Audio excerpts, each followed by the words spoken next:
Now, August 11, 2020 to order, and this is via WebEx. And I would ask everyone to please have patience with us again as we do this over the web. I'm going to ask Miss Lisa Bohannon, if you would, to call our roll. And I'm sorry, Lisa, if I could just jump in and just quick reminder to everyone if they could put themselves on mute when they're not speaking. We're getting a little bit of background noise, so that'll help make it a little bit clearer. Thank you.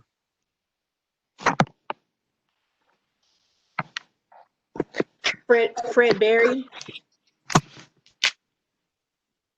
Present. Anthony Harris.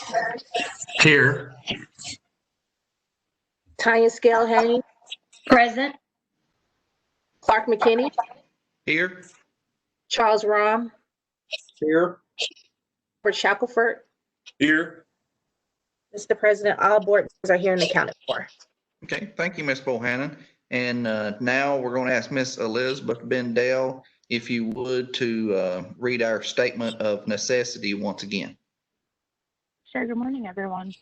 This is a telephonic scheduled meeting of the Board of Funeral Directors and Embalmers. Notice of the August 11th, 2020 meeting for the board, including the date and time, was posted to the board's website on November 12th, 2019. Additionally, this month's agenda was posted to the website on August 6th, 2020. Pursuant to the statute, TCA annotated 8-44-108 B2, which states if a physical quorum is not present at the location of a meeting of our governing body, then in order for a quorum of members to participate by electronic or other means of communication, the governing body must make a determination that a necessity exists. That determination must include a recitation of the facts and circumstances on which it was based. Further, TCA 8-44-108 A3 defines necessity as matters to be considered by the governing body at that meeting require timely action by the body. That physical presence by a quorum of the members is not practical within the period of time requiring action, and that participation by a quorum of the members by electronic or other means of communication is necessary. As stated, this is a previously scheduled meeting of the board that is now being held telephonically. The purpose of this meeting with members attending by teleconference is to conduct regular business, and voting will be conducted by roll call. Mr. President, I failed earlier to get a motion a second for this, and I think probably in looking at some of the other board minutes, they have been doing that, and I don't know, Ms. Bendell, it wouldn't hurt for the board to confirm that. Is that correct? That is correct.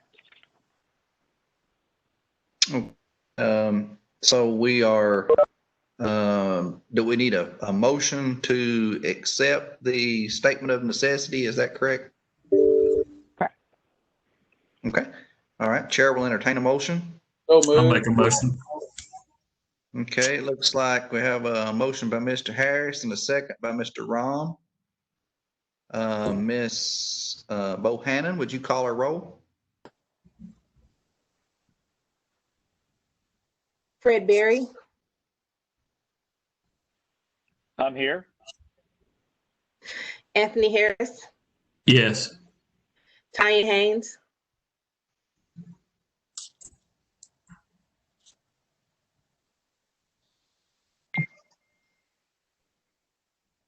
Yes.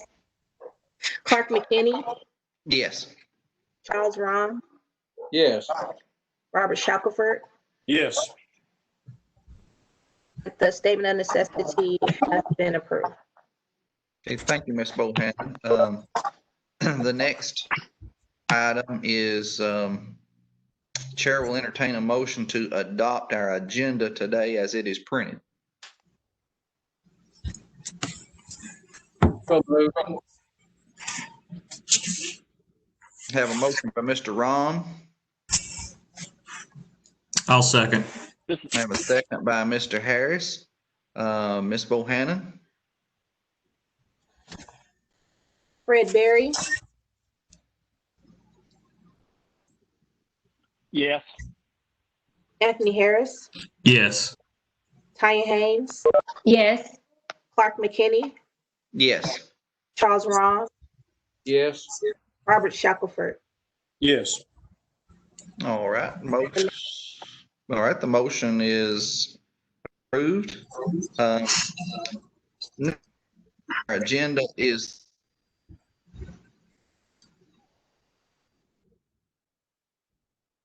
$12.20. All the members had those ahead of time, and Chair will entertain a motion to approve those minutes. So moved. Okay, we have a motion by Mr. Second by Shackford Fred. and a second by Fred. Mr. Berry.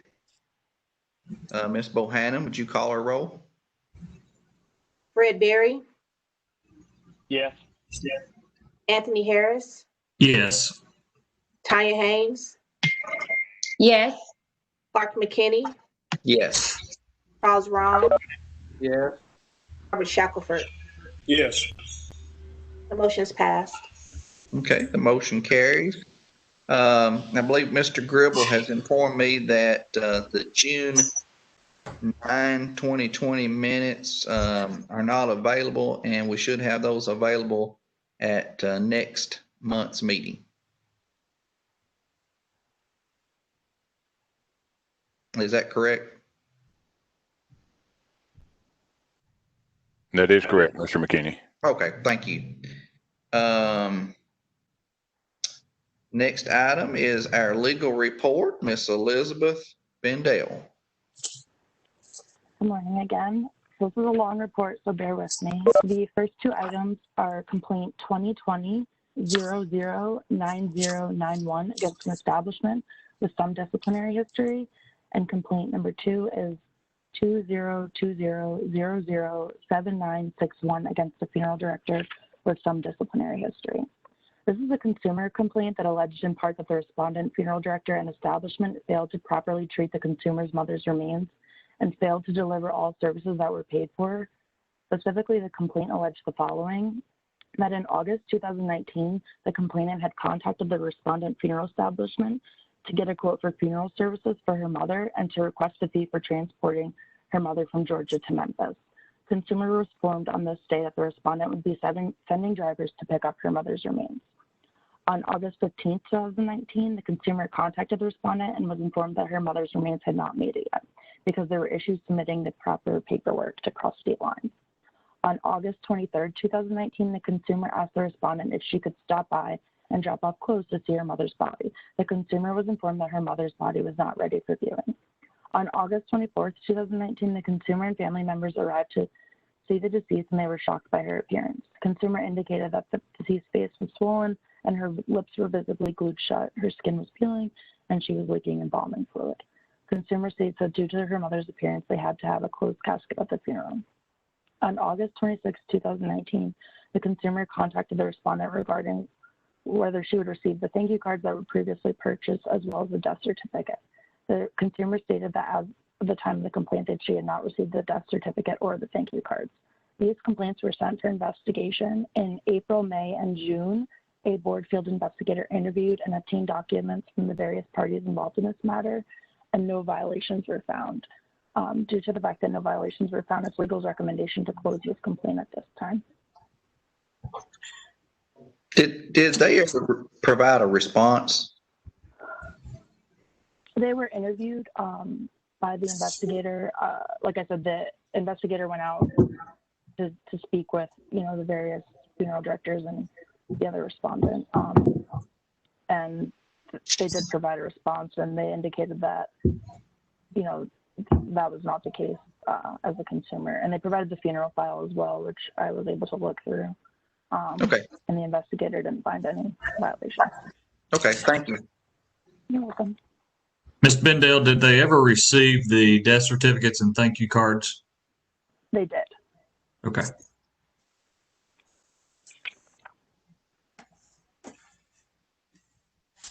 Motion to approve recommendation. Okay, we have a motion by Mr. Rom to accept council's recommendation. I'll second. Second by Fred. Second by Mr. Berry. Any further questions or discussion? Okay, Miss Lisa, would you call our roll? Fred Berry, Yes. Anthony Harris, Yes. Tanya Haynes, Yes. Clark McKinney, Yes. Charles Rom, Yes. Robert Shackelford. Yes. Okay, the motion carries. Next. Complaints number 3 and number 4. I would just like to note that the facts for complaint number 3 and number 4 are also relevant through complaints number 5 through 10. So just pay a little bit close attention. So complaint number 3 is 2020-01-7111 against an establishment. And then complaint number 4 is 2020-01-9311 against an establishment. In March 2020, a complaint was submitted by a consumer's attorney alleging that a consumer had entered into an agreement with a funeral director working at the respondent funeral establishment for embalming and international transportation of their deceased friend. The services and arrangements were made in October 2019. The consumer alleged that from October 2019 to March 2020, they were given excuses as to why the body had not been transported. The consumer stated that as of the date of the complaint, the deceased had still not been transported and no answers had been given. The attorney for the consumer contacted the funeral establishment associated with the funeral director. The funeral establishment indicated that the funeral director was responsible for the transportation and storage of the body. Along with other allegations, the establishment indicated that the body was currently being kept at the respondent funeral establishment. Due to the seriousness of the allegations, an inspection of the respondent establishment was immediately requested. A board field investigator conducted an immediate inspection of the respondent establishment, and numerous violations were discovered, including the following. The respondent establishment was utilizing services of a funeral director, reasonably aware that the funeral director was in violation of board statutes and rules. 7 casketed bodies were brought to the funeral establishment by the funeral director, and the respondent had no information as to the identity of the 7 remains. The respondent was unable to provide funeral files regarding 4 of the 7 bodies. The 7 casketed remains did not have an identification device affixed to the bodies. The respondent was asked to provide a plan of action for the 7 bodies within 1 week of the inspection. The respondent did provide a plan of action for the burial, removal, and shipping of each of the 7 remains being kept at the establishment. As of July 2020, all the bodies were properly buried, cremated, or shipped. So it's legal's recommendation to authorize for a formal hearing and authorize for a civil penalty in the amount of $14,000. I would just like to break down on the record what that $14,000 would look like. It'd be a penalty of $1,000 for each of the bodies that were stored, which is equals to $7,000.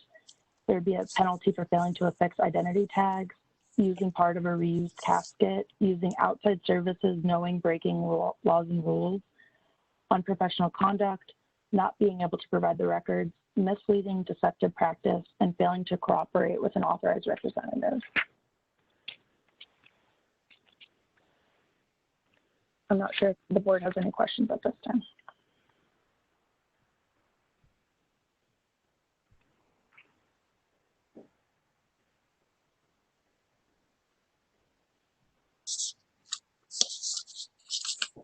I'll make a motion that we accept the recommendation. Okay, we have a motion by Mr. Rom to accept council's recommendation. I'll second. I have a second by that with Mr. Harris. Any questions or comments?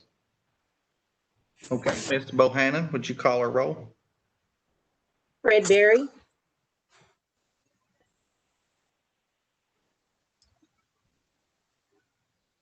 Fred Berry, Yeah, sorry about that. no problem. Anthony Harris, Yes. Tanya Haynes, Yes. Clark McKinney, Yes. Charles Rom, Yes. Robert Shackelford. Yes. Okay, the motion carries. Next. Items number 5 and number 6 are complaints 2020-01-7091 against an establishment and complaint 2020-01-9301 against an establishment. This is the same fact pattern in that we received a complaint submitted by a consumer's attorney alleging that the consumer had entered into an agreement and that the body had not been transported at this time. The attorney had contacted this respondent establishment knowing that they had worked with the funeral director, and the respondent indicated that the funeral director responsible for the transportation had stolen from his funeral home, charged caskets and vaults to his funeral home, and had been storing bodies at his funeral home. The respondent indicated at the time that there were 2 bodies currently at the establishment that had been there for 6 months or longer. Again, due to the seriousness of the allegations, an inspection of the respondent establishment was immediately requested, and there was numerous violations discovered, including the following.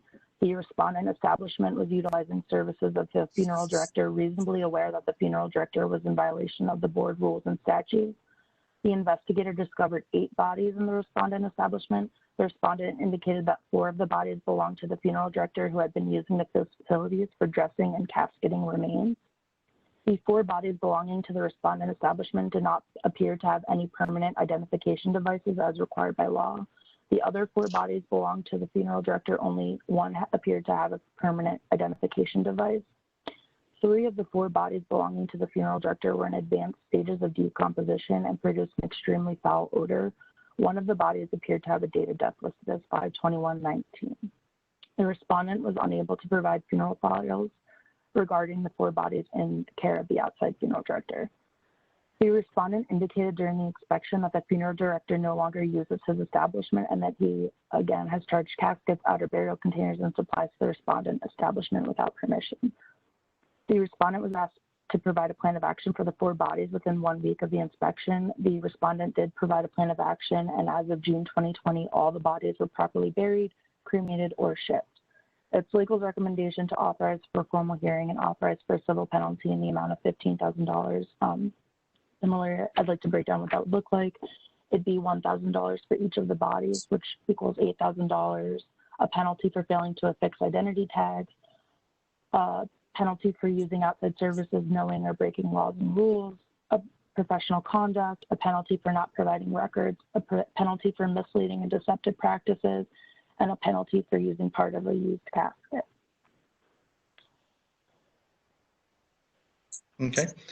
I don't know the size of either of these firms, but I'm assuming that both of these amounts, or this amount, is enough to deter this from ever happening again. It's legal's understanding that this would be an amount to deter future bad behavior. Okay, thank you. You're welcome. Did they give explanation of why the bodies were being held so long? What the delay was? My understanding from the inspection, I don't know if Robert, he has knowledge as well, is the blame was put on this respondent funeral director. It was not their responsibility. It was the reasoning that we were given. Thank you.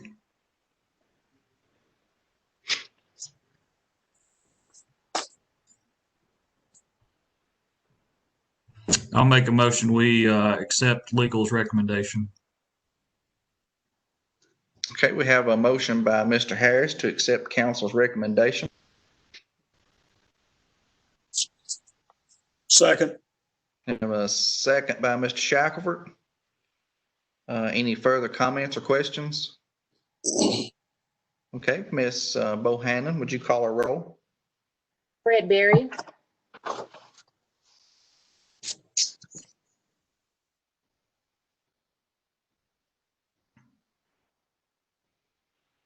Yeah. Anthony Harris, Yes. Tanya Haynes, yes, Hawk McKinney, Yes. Charles Ron, Yes. Robert Shackelford, Yes. Okay, the motion carries. Next. Items 7 through 10 are against a funeral director and embalmer's license. The complaints are 2020-01-9321 against the funeral director. Item 8 is 2020-01-7131 against the funeral director. Item 9 is 2020-01-9331 against an embalmer. And then item 10 is 2020-01-7151 against an embalmer. And then the same facts as the last 4 complaints that funeral board was contacted with a complaint submitted by a consumer's attorney against the funeral director for not providing transportation for their deceased friends. Like I indicated, that these complaints were all sent for investigation, and an board field investigator conducted an immediate inspection of the 2 respondent establishments associated with this funeral director and embalmer, and numerous violations were discovered, including the following. 11 casketed bodies were brought to the funeral establishments by the respondent. 3 of the bodies belonging to the respondent were in advanced stages of decomposition and produced an extremely foul odor. 10 of the casketed remains did not have an identification device affixed to the body. The respondent was unable to provide funeral files regarding 8 of the bodies. The respondent was reluctant to provide any information. The respondent did not have a fixed place of business, and the respondent had been reusing caskets without changing the interior materials. During the inspection of the associated establishments, the respondent did surrender their funeral director and embalmer's licenses.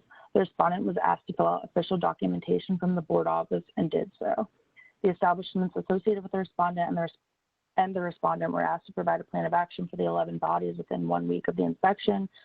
The establishments did provide a plan of action, and all of the remains have been buried, removed, or shipped. Because this funeral director and embalmer did surrender their license, it's legal's recommendation to close.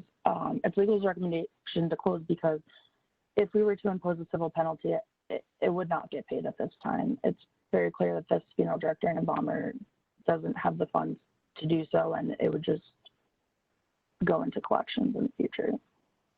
And they no longer do have a license. They've filled out the proper documentation. So if you have any questions, please let me know.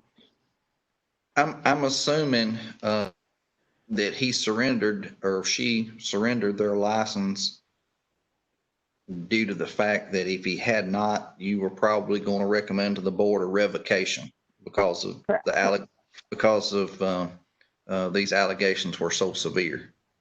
Correct. That is correct. Okay. And just that we all know, if this person tries to get the license, say in a year or 2 years, their file will be flagged with all this information so that the future board will be aware of what has happened in the past. That is correct. It will be in the board's discretion to deny a license based on this information in the future. Okay, thank you. You're welcome. Motion to accept recommendation. Okay, we have a motion by Mr. Rom to accept council's recommendation. Second by Fred. I have a second by Mr. Berry. Any further questions or comments? Okay, Ms. Bohannon, would you call our roll? Fred Berry, Yes. Anthony Harris, Yes. Tanya Haynes, Yes. Clark McKinney, Yes. Charles Rom, Yes. Robert Shackelford. Yes. Okay, the motion carries. Next. Item number 11 is complaint 2020-03-4331 against the funeral director. This is a complaint submitted by an establishment against the respondent alleging unprofessional conduct. Specifically, the complaint alleges the following: that the respondent has stolen from the funeral home, that the respondent has charged caskets and vaults to the funeral home, that the respondent has refused to provide proper paperwork to the complainant regarding bodies being improperly stored at the establishment, and that the complainant had received numerous phone calls and threats from suppliers and families that the respondent has worked for. This is the same situation, and that the respondent has surrendered their funeral license, and it's legal's recommendation to close based on this. This information would be available in the future if they were to apply for a license again. And I'm assuming this is the same individual, so, okay. Make a motion, we accept recommendation. Okay, we have a motion by Mr. Harris, Second by Fred. second by Mr. Berry. Any comments or questions? One question, Mr. President.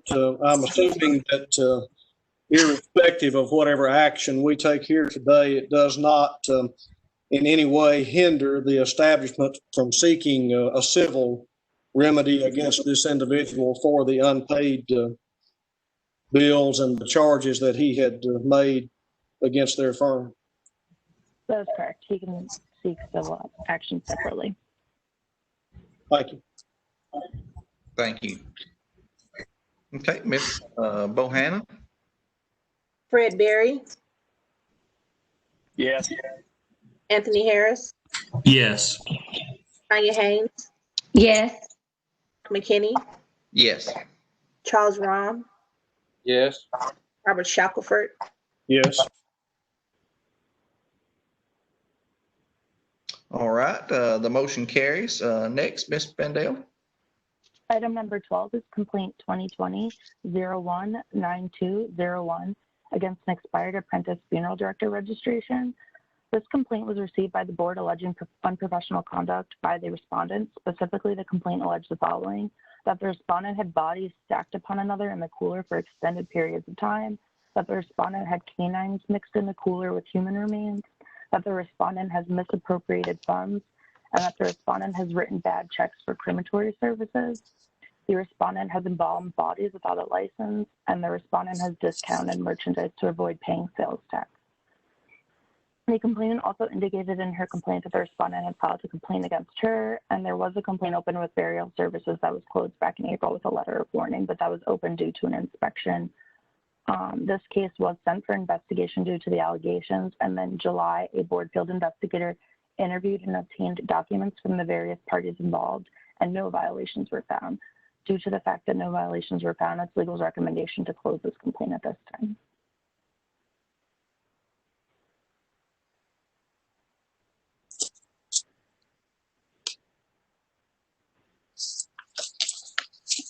Okay, are there any questions for Ms. Bendale?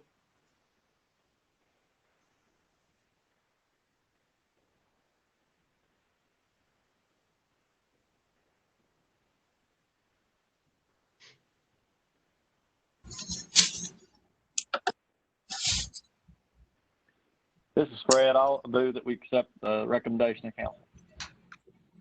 Okay, we have a motion by Mr. Berry to accept council's recommendation This Charles, I'll second. and a second by Mr. Rahm. Any questions or comments? Okay, Ms. Bohanna? Fred Berry, Yes. Anthony Harris, Yes. Tanya Haynes, Yes. Clark McKinney, Yes. Charles Rahm, Yes. Robert Shackelford, Yes. Okay, thank you. The motion, next. Item number 13 is complaint 2020-025721 against an apprentice funeral director. This was an anonymous complaint that was submitted against the respondent, apprentice funeral director, alleging that the respondent had committed forgery and fraud.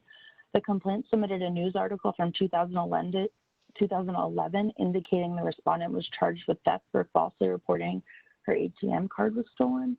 Legal reached out to the local DA's office and no charges were filed based on what the DA indicated. The allegations also appear to be criminal and therefore they are not within the board's jurisdiction. No specific incident was reported, just the news article. So it's legal's recommendation to close this complaint at this time. Mrs. Bendale, do you know the outcome of the charges that were brought? Based on my conversation, the charges were dropped.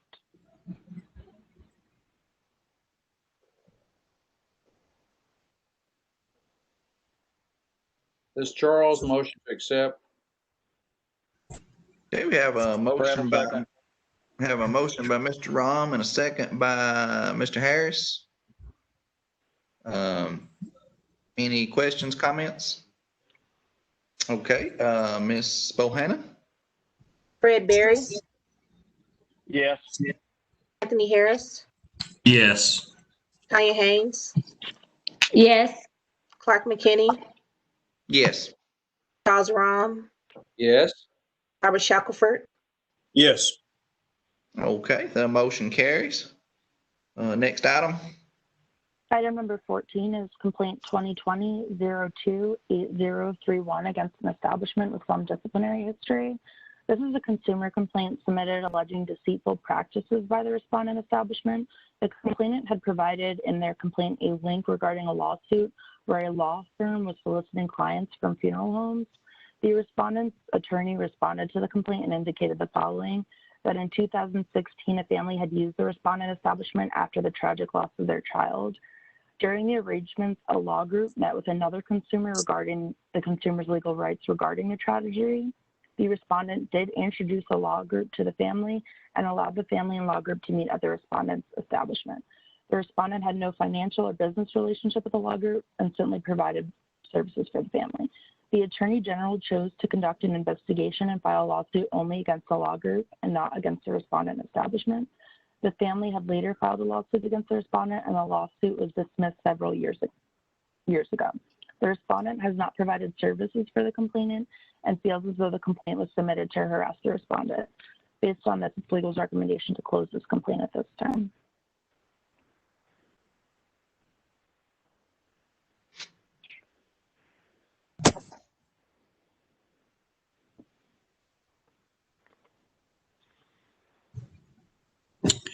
This is Anthony. I'll make a motion. We accept the recommendation.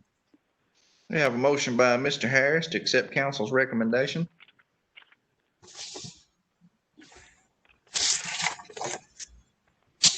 Mr. Charles, I'll second.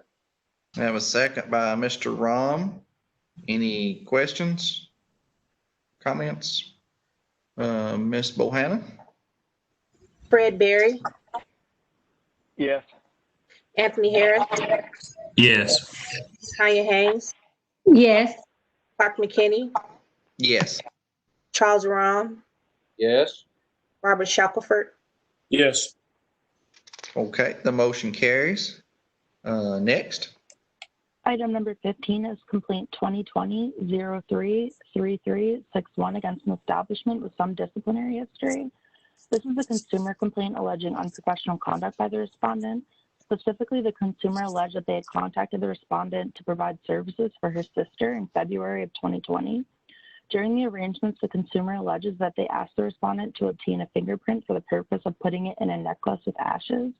The consumer states that the respondent never provided her with a code to get this necklace and never returned the consumer's calls.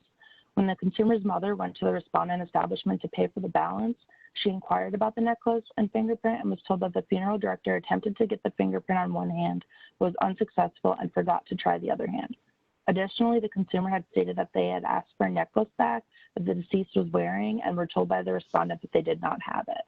The respondent did respond to the complaint and indicated that when the consumer obtained the respondent's services, the respondent had informed them that they had initiated a new program where they were able to capture the fingerprint and order keepsakes. The respondent says they were unable to obtain the fingerprint and there was no charge to the family. The respondent also stated that they were not aware of a necklace and provided a form from the crematory that the deceased had no jewelry. The consumer did provide a rebuttal with a picture indicating that the deceased was wearing a necklace at the time of the services. Based on this, it's legal's recommendation to authorize for formal hearing and authorize for a civil penalty in the amount of $250. Is this $250? I'm assuming this is for unprofessional conduct. That is correct. Well, I may be the only one, but I think that's only a slap on the hand, not even on the whole hand, $250. I would make a recommendation. We increase that to $500 in a form of a motion. I'll second that motion.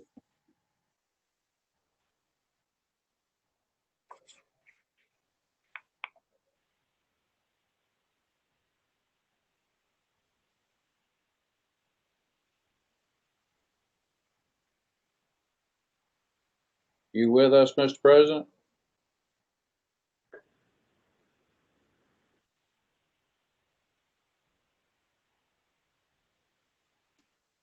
It appears we've lost the president from the indication on. Let's just stand by for a minute. So that's two presidents that are lost. Seems like he might be coming back here. Yeah, got the yellow sign again.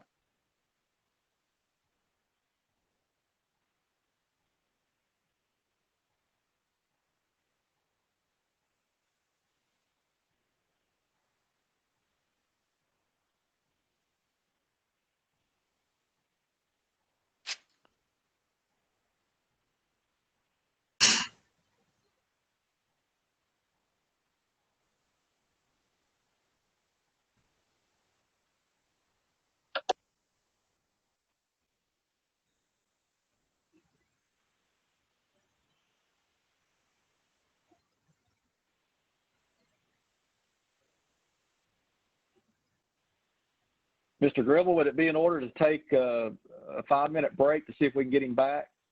I have him on the phone here, and what they're asking, Mr. President, is are you okay with a 5-minute break or 10-minute break to let you log out and log back in?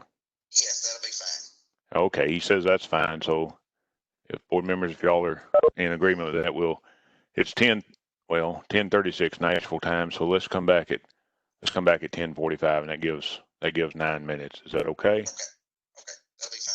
Thank you.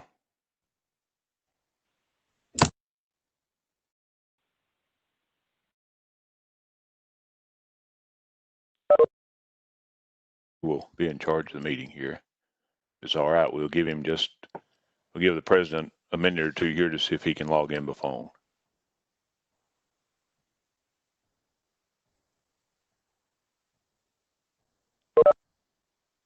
Oh, I am back in the chair.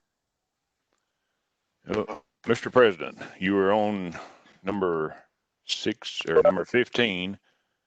You had a motion by Mr. Rahm, the second by Mr. Shackford, to increase the civil penalty to $500. And I think you had asked for comments, and that's where the disconnection happened. Okay, yeah, our internet just went out. But anyway, okay, are we ready for Miss Bohannon to call our roll? Fred Berry, Yes. Anthony Harris, Yes. Tanya Haynes, Yes, I'm here. Clark McKinney, Yes. Charles Rahm, Yes. Robert Shackelford. Yes. Okay, the motion carries. Next. Item number 16 is complaint 2020-02-2881 against an establishment with some disciplinary history. This is a complaint submitted by an ex-employee which alleges professional misconduct by the respondent, as well as aiding and abetting unlicensed individuals to practice within the funeral profession. Specifically, the complaint alleged the following: that the respondent's listed licensed individuals is not present at the establishment, that the respondent's owner operates from out of state and directs unlicensed employees to make arrangements, that the respondent has unlicensed employees working in the embalming room and crematory, that the respondent has an unlicensed employee making arrangements for families and signs the funeral director's name. This case was sent for investigation, and in July, a board field investigator interviewed and obtained documents from the various parties involved in this matter, and no violations were found. It's legal's recommendation at this time to close this based on that finding. Ms. Bendale, how long of a time period from the complaint until the investigation? I know in July it states that the investigation took place, but when was the complaint made? I can find that out for you. I will note that there was a investigation conducted on this establishment back in January. Similar allegations were made and no violations were found then. So in a 6-month period, this particular establishment was investigated twice, if that sheds any light onto the matter. Yes, thank you. I was just curious as to the time frame, but it was within a 6-month period then, apparently. Okay. I believe I'm just trying to find the actual complaint just to give you the correct date in terms of when this complaint was filed.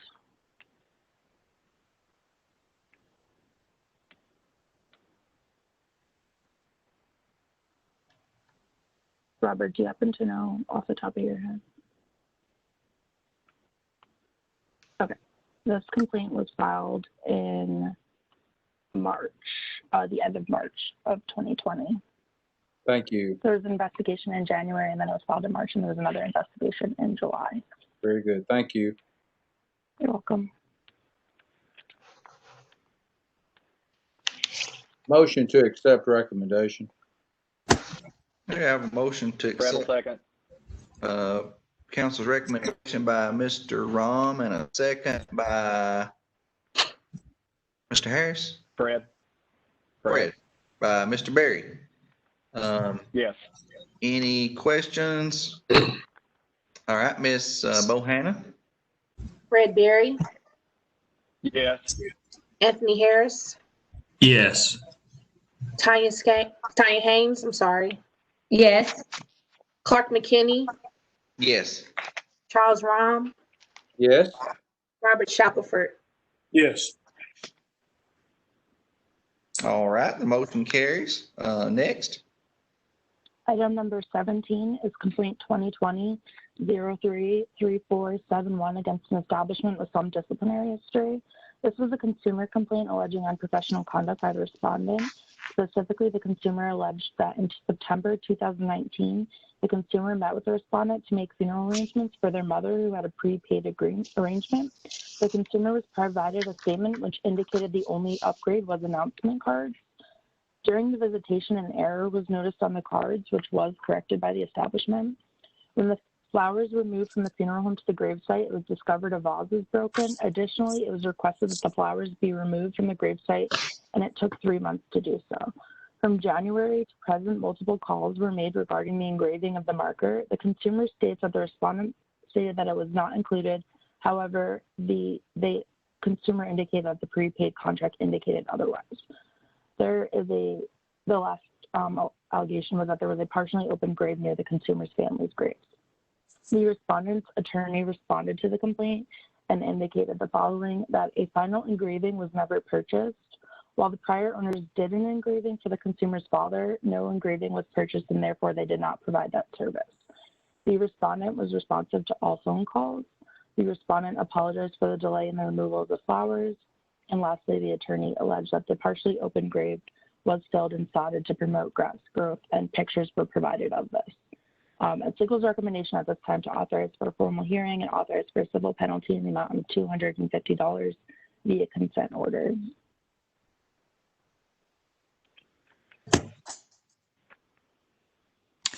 Ms. Bendel, it's Anthony. A quick question. It stated that there was a prepaid contract that showed that the engraving was included, but then it further down states that they say it was not, never done. Was that confirmed if it was on the pre-need contract?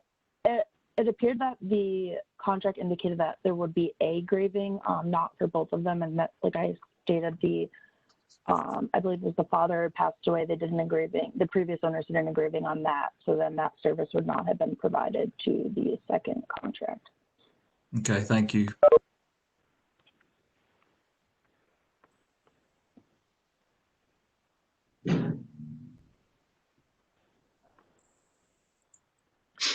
This is Fred. I'll make a motion to accept the council's recommendation.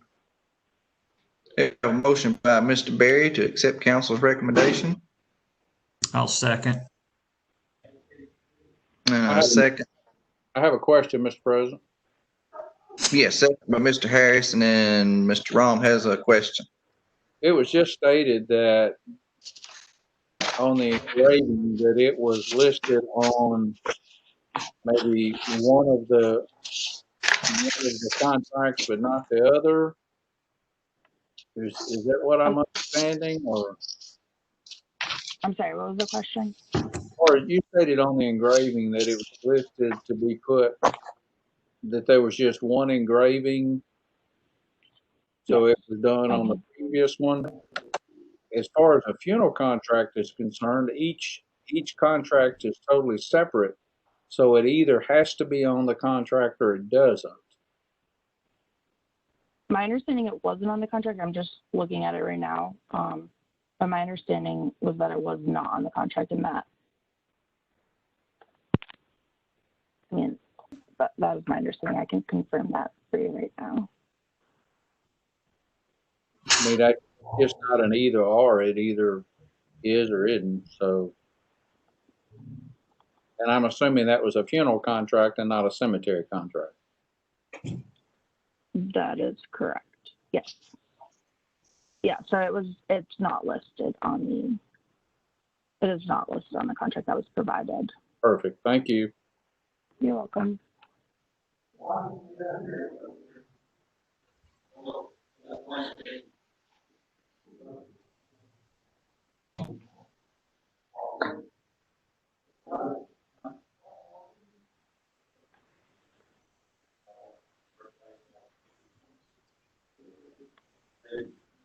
Hey, anybody else have any questions for Ms. Bendale?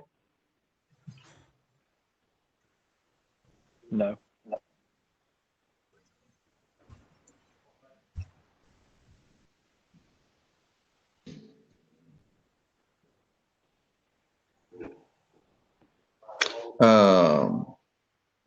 Ms. Bohanna? Fred Berry, Yes. Anthony Harris, Yes. Amy Haynes, Yes. Clark McKinney, Yes.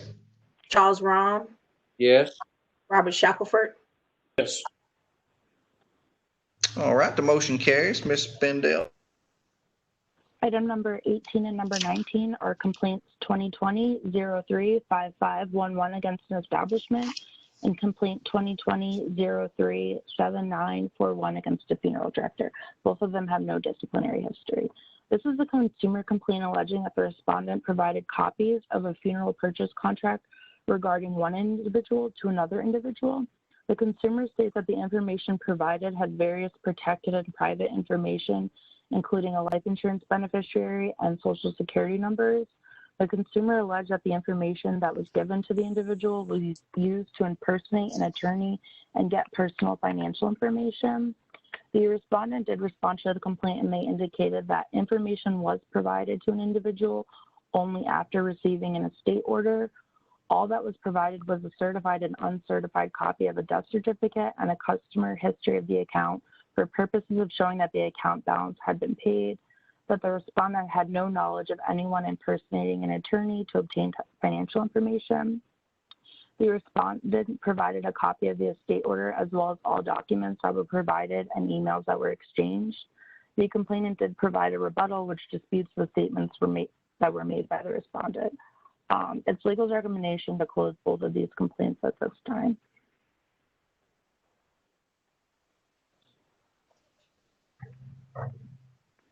motion to accept recommendation. Okay, we have a motion by Mr. Rahm to accept council's recommendation Second by Fred. and a second by Mr. Berry. Any questions? All right, Ms. Bohanna? Berry, Yes. Anthony Harris, Yes. Amy Haynes, Yes. Clark McKinney, Yes. Charles Rahm, Yes, Robert Shackelford. Yes. All right, the motion carries. Ms. Bendale? Item number 20 is a represent. It's complaint 2019-07-4931 against a funeral director. This matter was previously presented to the board at its January 14th, 2020 meeting as follows. This complaint was received against the respondent funeral director alleging that the respondent had not paid their balance owed to a shipping company. The complainant alleged that they were contacted back in May regarding the shipping of human remains and that the respondent had owed money and was informed of this. The complainant informed the funeral home of this balance, but stated that the respondent is falsifying documents with their letterhead and collecting funds. The respondent did not respond to this complaint, and we had closed it with a recommendation to authorize for a formal hearing and authorize settlement by consent order with $1,000 civil penalty. This is the same funeral director from before, and they have since surrendered their license, both funeral director and embalmer's license. And it's legal recommendation to close this complaint, given that it is unlikely that we will be able to collect on this civil penalty.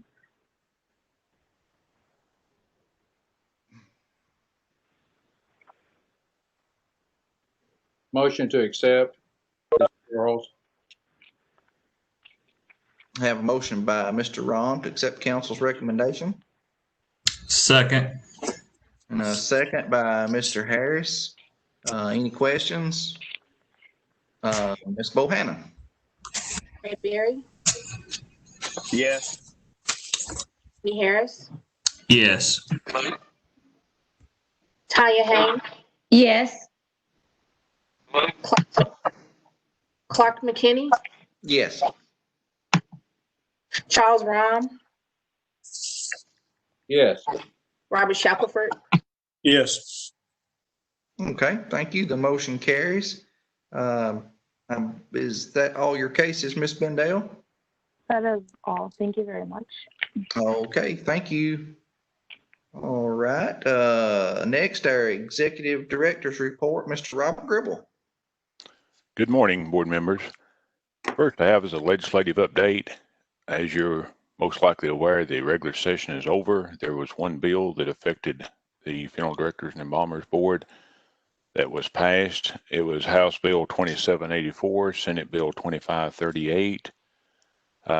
It actually put our law in line with what federal law already is, and it authorizes qualified aliens enumerated in federal law to apply for a funeral director's license or an apprentice registration, and deletes an obsolete provision in the code concerning licensees that came from 1951. So it's passed, and it was signed public chapter 625 by the Secretary of State. And that was the only bill. Of course, this was an unusual session, but that was the only bill that was passed this session.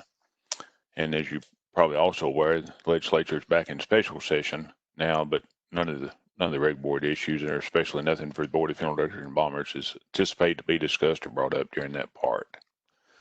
The licensee report is a report of licenses administratively approved by the Executive Director pursuant to Board authority for the period of June 6, 2020 through August 7, 2020, and you have a list of those that has been supplied to you that have been approved.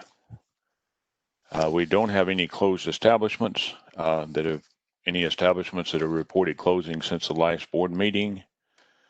Next is a disciplinary action report. This is a report of consent orders that have been administratively accepted or approved by the Executive Director pursuant to Board authority, and as reported on the June 2020 Regulatory Board Disciplinary Action Report, that consists of one individual there.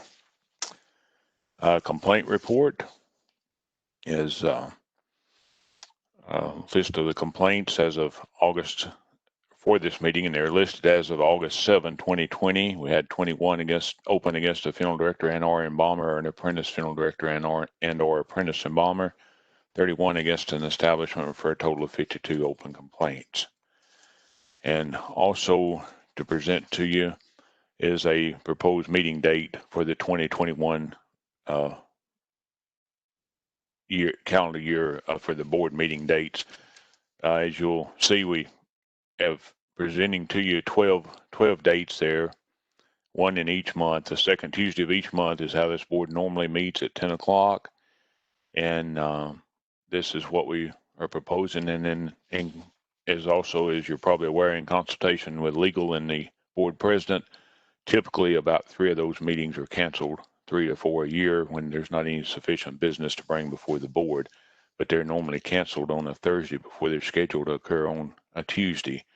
So we would present to you 12 dates to approve for your consideration as part of my report to you. Mr. President, that concludes my report. I'll be glad to answer any questions that anyone has. Motion to approve the President's report. Second by Fred.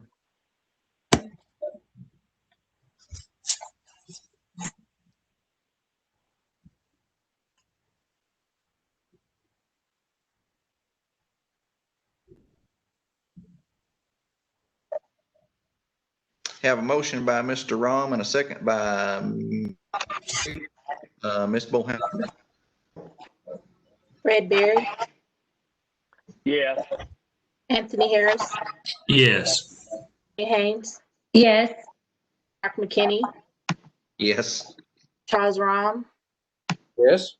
Robert Shackelford, Yes.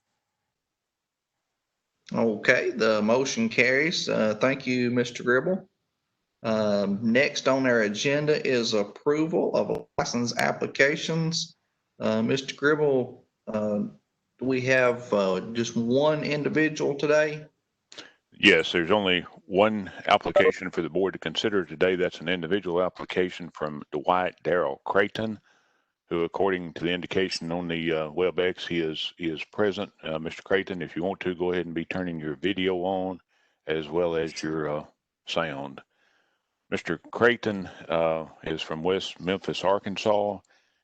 He was previously licensed here in Tennessee.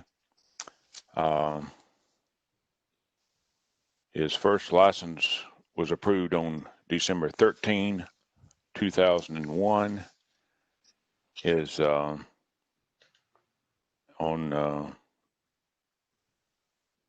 his license was revoked pursuant to a final order of the board regarding a complaint, and this was at the August 9, 2016 board meeting. And then at the December 18, 2018 board meeting, Mr. Creighton made reapplication for his funeral director license, and that was denied by the board at that meeting. And Mr. Creighton has complied with the items necessary to make another reapplication, and he's appearing before you today for your consideration. Ms. Bendale, do you want to say anything before we go to the applicant, or? I mean, you covered it. If you guys have questions for me, I'd be happy to answer them. Mr. Creighton, if you're on, if you want to introduce yourself, and if you have an opening statement you want to make to the board, and then Mr. McKinney will direct those comments to the board and to the president of the board, Mr. McKinney. Thank you, Mr. Gribble, and good morning to the entire board. My name is Dwight Creighton. I'm from West Memphis, Arkansas. I've been in the industry over 20 years, and I'm affiliated now with the MGL with Funeral Home, which is part of Dignity Memorial Group, and my supervisor is Mr. Wendell Naylor. I only work weekends at the facility because I do work another occupation, and I'm asking the board today, would you implement your heart and mercy, a hand of mercy to allow me approval my license again and allow me to do a clean slate. And I promise you'll never hear from me again until renewal time. And I would gladly really appreciate it. And I'm pretty sure.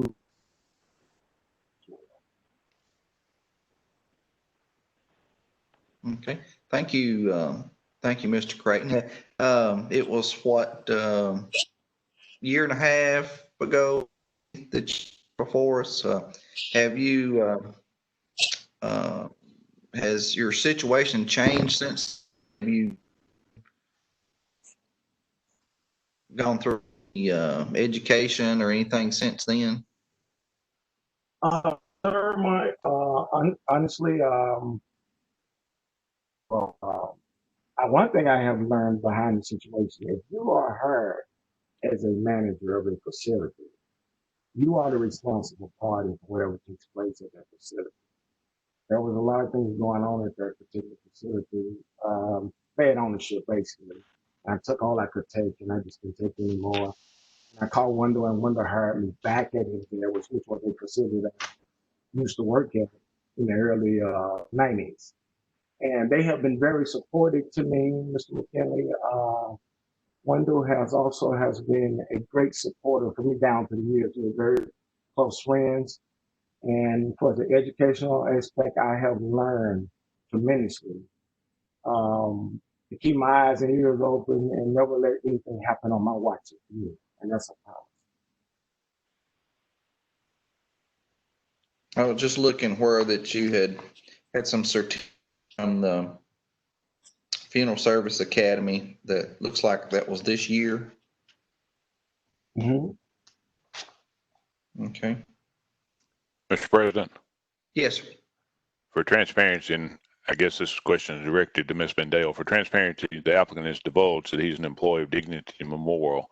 2 of the current board members are employed by Dignity Memorial as well. Does that, Ms. Bendale, is that a reason for them to recuse themselves from participation in this application? Or, of course, that's a large I mean, so you probably know, but it's a large corporation, has locations in multiple states and other countries as well. Just for the appearance of them, I wouldn't want to give any appearance of impropriety, so if you would recuse yourselves from the discussion, I think that'd be best for the public. This Anthony, I'll recuse myself. Okay, Mr. Harris says, and Mr. Berry are recusing themselves from this. Do any of the board members have any questions for Mr. Creighton? This is Robert Shackelford. I do have a question for Mr. Creighton, and I'm looking at the final order. That's what I'm referencing when I asked his questions when his license was revoked by the board in 2016. Mr. Creighton, I interpret the statement that you made regarding your responsibilities as a manager of the funeral home to indicate that you feel it was not your responsibility that these things happened. You just were the manager, and you were the scapegoat, if you will, because of your position as the manager. But the information that I see in the order indicate that you were the individual who interviewed Ms. Thompson, that you were the individual who acquired copies of her funeral record and embalming licenses, and that you were the individual who was responsible for completing all death certificates that were filed on behalf of Hickory Hill Funeral Home. Do you dispute those allegations as they are made in the final order, findings, if you will, that were made in the final order? Or are you indeed the person who was responsible for filing all death certificates that were filed on behalf of Hickory Hill Funeral Home? She was a part of the funeral facility at the beginning of it, and there was a dispute between her and the owner. And after the fact, after she left the facility, there was a couple of names that was there when she left that provided my name as the director and her name as the embalmer on the death certificate, because my name went on the death certificate as well. But what I was stating as a manager, I'm at the hand of mercy. I mean, I'm the responsible party. I take that. I apologize. I'm very embarrassed about the funeral, the profession what took place, and I'm asking the board to just forgive me, the hand of mercy. Me and her are fine. We are best of friends, and we got past all of that because there was actually retaliation towards the owner when the complaint was filed. But when the complaint was filed, whoever was the responsible party of the funeral facility, you are the one that got the answer, and I was that guy. So like I stated, me and her are fine. And I'm just ready to move forward. And I promise the board that you will not have any issues out of me about anything else. So are you in fact denying that, are you saying that you did not file these 88 death certificates with the state of Tennessee that fraudulently listed Ms. Thompson as the purported embalmer? No, I did not file all death certificates, sir. No, we had revolving doors in the administration office as well. There was a numerous of people that worked at the facility. He was just an issue, and he even filed this thing as well. But some I did do, yes, sir. You state that you destroyed her employee file due to concern for the safety of her personal information. Did you also destroy all of her pay records? Yes, her records, when she left the facility, her records was destroyed without information. Yes, sir, that is correct. Even her pay records. So did you pay her by writing a check? No, sir, I was not over the funds at all. I didn't have anything to do with the funds. So there should be a pay record then. There should be a pay record if she was employed by that firm where she received compensation for her work with that firm. Is that correct? Right. That is correct. Yes, sir. Yes, sir. And my reason for leaving the facility as well, because of pay records as well. That's why I left the facility. But I did not handle any funds or anything of nature like that. That was strictly on the ownership. It states that no proof or evidence could be furnished to refute Ms. Thompson's allegations that she never worked at Hickory Hill. But if there are pay records, then that certainly would refute her statement that she never worked there.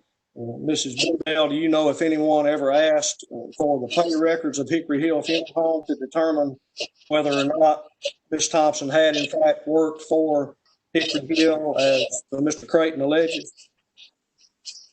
I am not familiar. I was not here. I did review the files, and I can get back to you on that information. I'm not personally aware of that at this time, though. I don't know if Robert, if you are aware. Well, if I understand Mr. Shackelford's question and where he's reading from is a final, give me just a second. Mr. Shackelford, you're reading from a final order that is date stamped August 10, 2016, Yes. docket number 12.21-136895A. Yes, that is correct, Mr. Chairman. Okay. It would be my understanding that that's the things that the board found at the time, Yes. that those are violations that the board found, and the findings and conclusions of law and the findings of fact, and those. Yeah, if they're in the consent order, then I believe they were also, it was investigated as well, is my understanding. So This establishment is no longer in business, so it's not, I don't think it's something that we can go back that period of years and probably obtain the records. I don't think. I mean, we'll certainly try to do whatever the board wants us to do, but I'm just saying that for information purposes, I know this establishment is not in business, and my history with them would indicate most likely we're not going to be able to find any records from how the situation was at the time. Mr. Shackelford, being on the board at that time, the best of my recollection, this young lady came in for an interview and presented both license as a funeral director and embalmer to the manager or to the employee that was interviewing. Got that information, was possibly used as far as an embalming capacity, less than a half a dozen times. And from that point, her license numbers or number were used fraudulently from that point without her knowledge. This gentleman was acting as a manager, but didn't seem to have a handle on what his managerial duties were. He didn't realize that he was the ultimate person that had to answer for things until he came before this body, and that his licenses were affected at that time.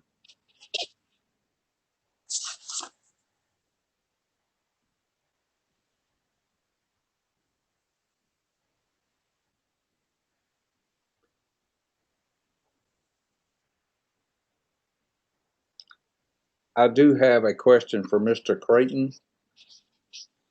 Yes, sir. Go ahead. What are your capacities in the position that you're in now? You say you're only working weekends because of another job. Is the other job in funeral service? And if not, what are your duties with your funeral service profession? Right now, sir, I'm up under the supervision of Mr. Wonder Naylor, and the only thing that I do on weekends, I work family visitations, do graveside services up under his supervision, and I also work funeral services up under his supervision. And that's basically it. You say under his supervision, is there a licensed individual with you at all times? All the time. Yes, sir. Yes, sir. Absolutely.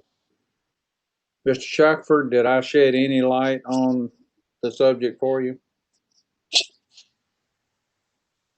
Well, I appreciate you bringing me up to speed on your recollections of the event, since I was not present at that time, but I guess I have difficulty seeing what has changed. There were 4 conclusions of law, as I understand this final order, that list different segments of Tennessee Code annotated that Mr. Creighton violated. that resulted, any one of which could result in the revocation or the refusal to renew a license. And I guess I have difficulty seeing what has changed in that time, other than his understanding that as a manager, which would seem to be something that you would just intrinsically understand if you are the manager. As the old saying goes, the buck stops here. If you're at the top of the chain, then I think intrinsically you understand that anything that that firm does, you are ultimately responsible for. So even if Mr. Creighton filed one death certificate, there are 88 death certificates mentioned that were fraudulently filed according to the findings.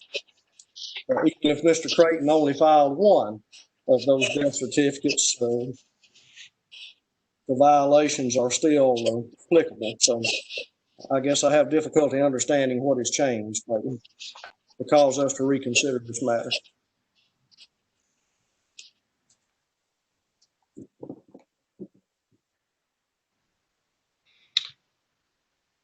Mr. Gribble, is there, in the past, if you can, once a person's individual's licenses have been suspended or revoked, have there been cases in the past where that individual has come back and gotten their license back after a period of time?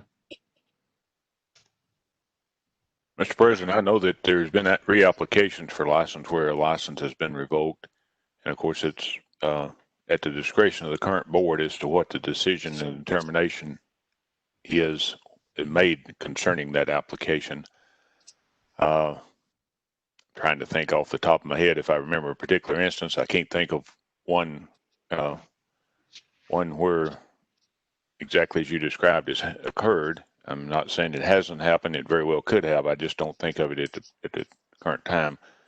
I think, and Ms. Bendale can guide you along these lines, but I think the point is it's up to this board, the members sitting on this board, to determine how to what the outcome of this application is that Mr. Creighton has before you today. And just for the record, we have 7 board members. We have a vacant position for the consumer member. We had 6 members present today. 2 have recused themselves. That leaves 4 members, Mr. McKinney, Mr. Rahm, Ms. Haynes, and Mr. Shackelford, to make a determination about this. And it's my understanding through Robert's Rules of Order, even though that's 4 members making the decision, that's still, well, first of all, it's still a quorum. It's a quorum of the board.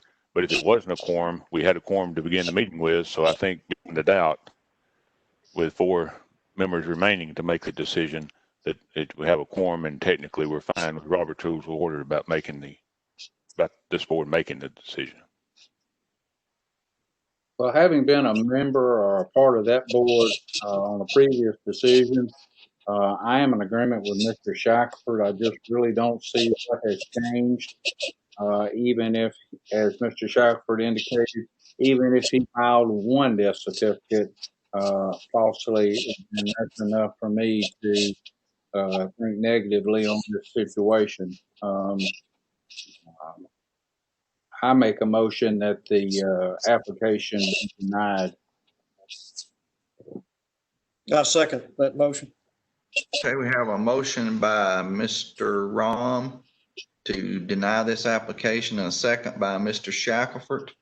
Are there any further questions from the board members for Mr. Creighton? If not, Ms. Bohannon, would you call a roll? Tanya Haynes. Yes. I just want to clarify, this is yes to deny. Yes, that's correct. Okay. Clark McKinney, Yes. Charles Rahm, Yes. Robert Shackelford. Yes. That's Okay. 4 yes to deny. Okay. All right. The motion carries. Okay. All right. Mr. Gribble, is there anyone else to appear before the board today? No, sir. No more individuals nor no establishments to appear before the board today for your consideration. Any new business? All right. Now I apologize again for the losing of our internet there. I was kind of confused there for a while, but we made it back. Oh, that's right. Blame the internet on your computer. All right. Do we have a motion to adjourn? Go move. Anthony will second. Motion by Mr. Rom and a second by Mr. Harris. I guess we need a roll call on that too. Fred Berry, Yes. Anthony Harris, Yes. Tanya Haynes, Yes. Clark McKinney, Yes. Charles Rom, Yes. Robert Shackelford. Yes. Okay, we are adjourned. It's good to see all of you again today. Take care. Thank you. Good to see you. Thanks. Bye, everybody. Bye-bye.